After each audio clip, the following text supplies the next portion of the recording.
چھوڑی ہوئی عورت کے مانند خداوند تجھے واپس بلاتا ہے۔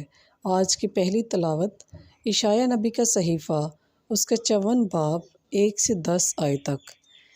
اے بانجھ جس کے ہاں بچے نہیں ہوتے، خوشی سے للکار، اور اے تو جسے درد زا نہ لگے، خوش الحانی کے لیے اپنی آواز بلند کر، کیونکہ خداوند فرماتا ہے، چھوڑی ہوئی کی اولاد شوہر والی کی اولاد سے زیادہ ہوگی۔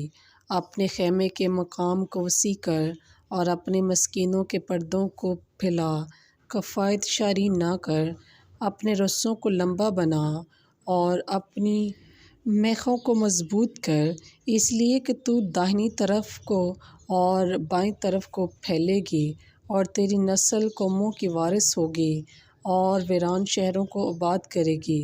خوف نہ کر کیونکہ تو پریشان نہ ہوگی، اور شرمزدہ نہ ہو کیونکہ تو رسوا نہ ہوگی، اس لیے کہ تو اپنی جوانی کی خجالت بھول جائے گی اور اپنی بیوگی کی عار کو پھر یاد نہ کرے گی۔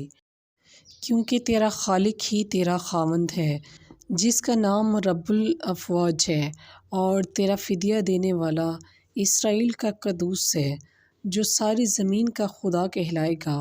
کیونکہ خداوند نے تجھے مطلقہ اور دل آزادہ عورت کی مانند بلایا۔ تیرا خدا فرماتا ہے کہ جوانی کی بیوی کیوں کر چھوڑی جائے۔ میں نے فقط ایک لمحہ کے لیے تجھے جدا کیا، پر بڑی مہربانی سے تجھے سمیٹ لوں گا۔ غضب کی شدت میں نے اپنا منہ تجھ سے لمحہ بھر کے لیے چھپایا، مگر ابدی شفقت سے تجھ پر رحم کروں گا۔ یوں خداوند تیرا فدیہ دینے والا فرماتا ہے، کیونکہ یہ بات میرے نزدیک ویسی ہوگی جیسی نوح کے دنوں میں، جب میں نے قسم کھائی کہ نوح کا سا سیلاب زمین پر پھر کبھی نہ آئے گا۔ اسی طرح میں نے قسم کھائی کہ میں تجھ سے ناراض نہ ہوں گا اور نہ تجھے دھمکی دوں گا۔